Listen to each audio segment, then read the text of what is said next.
মাজত মাথো এটা দিন সেই দিনটো পাৰ হৈ গলেই প্ৰাণৰ শিল্পীৰ উপজা দিন সুকেই শেষ হোৱা নাই উদযাপন জানো সম্ভৱ দাদা নথকা জন্মদিনটো এইটো মানে বৰ ডাঙৰ কথা আমাৰ কাৰণে তো দেখা যাওক সেই সময়ত আমি কি কৰিব পাৰো অসমত বিভিন্ন অনুষ্ঠান বিভিন্ন গোষ্ঠীয়ে সবেই তেওঁৰ উদযাপন কৰিবলৈ লৈছে দাদাৰ আত্মাৰ শান্তিৰ কাৰণে বিভিন্ন ধৰণে সেইখিনি দেখি খুব ভাল লাগিছে আমি ইয়াৰ পৰাই ধন্যবাদ জ্ঞাপন কৰিছো তেওঁলোকলৈ জুবিন ক্ষেত্ৰত 18 নৱেম্বৰত কিমান মানুহ হ'ব কোনে জানে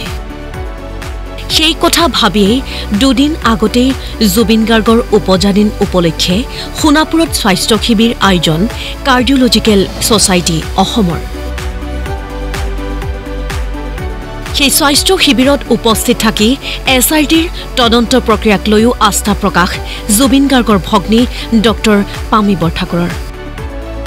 ন্যায় প্ৰক্ৰিয়াটো এটা সিস্টেমত চলে তেওঁলোকৰ নিজৰ টাইম লিমিটেশন আছে ডিউৰেশন সেই মতে তেওঁলোকে প্ৰচেছটো আগবঢ়াই নিছে আৰু আমি সম্পূৰ্ণ আস্থা ৰাখিছো ন্যায় প্ৰচেষ্টাৰ ওপৰত ইনভেষ্টিগেটিং টিম হওক আমাৰ মুখ্যমন্ত্ৰী মহোদয় হওক আমাৰ সম্পূৰ্ণ আস্থা আছে আৰু আমি ভাবিছো ন্যায় পাব আৰু এনেকৈ আমি আশা ৰাখিছো আস্থা ৰাখিছো আৰু চাও চাৰ্জশিট দিব তালে আমি আশাবাদী আমি প্ৰথম এটো হেলথ কেম্পটো এটা প্ৰথম পদক্ষেপ এনেকৈ আৰু হৈ গৈ থাকিব অনাগত দিনত হেলথ কেম্প হ'ব তাৰ পিছত অন্য ধৰণৰ কিছুমান social service blood donation camp হ'ব তাৰ পিছত আৰু মই অন্য ধৰণৰ কিছুমান এটা আৰু ভাবিছো মোবাইল লাইব্ৰেৰী এটা জুবিন ক্ষেত্ৰখনক লৈ ব্যস্ত হৈ আছে কাখৰীয়া গাঁওকেইখনৰ ৰাইজ তেওঁলোকৰ বাবে এই স্বাস্থ্য শিবিৰত অংশ লয় গুৱাহাটীৰ কেইবাখনো আগশাৰীৰ চিকিৎসালয়ৰ একৰি চিকিৎসকে জুবিনদাৰ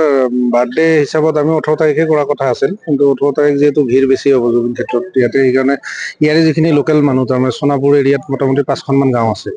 তাৰে মানুহখিনিক বিনামূলীয়াকৈ আমি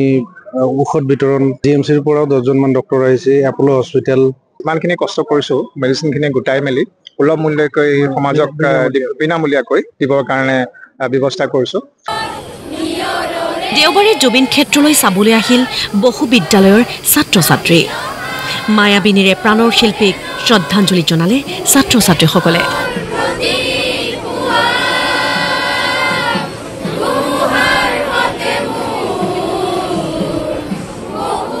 জুবিন ক্ষেত্ৰত জিৰণি লৈছিল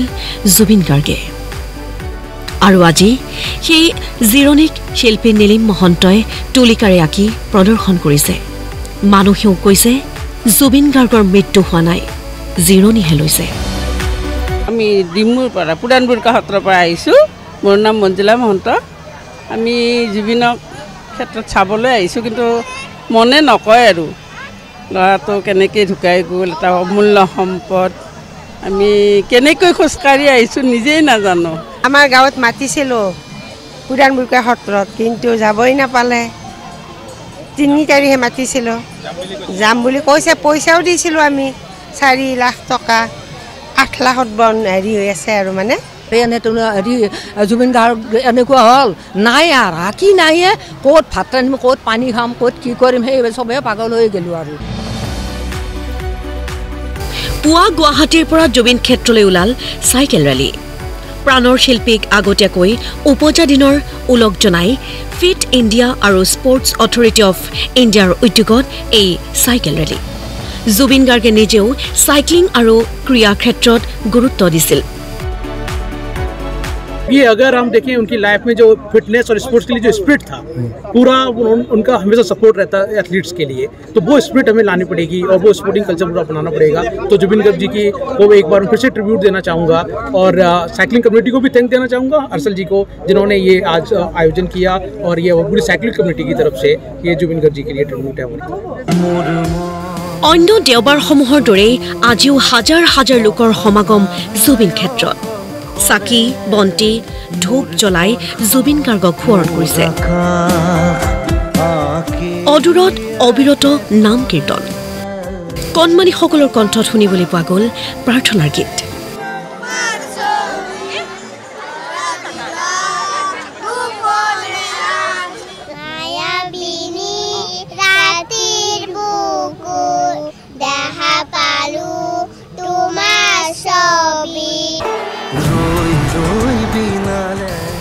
এনেকৈ উঠে উঠে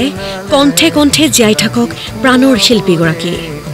প্ৰজন্মৰ পিছত প্ৰজন্মলৈ জুবিন গাৰ্গ অমৰ হৈ ৰ'ব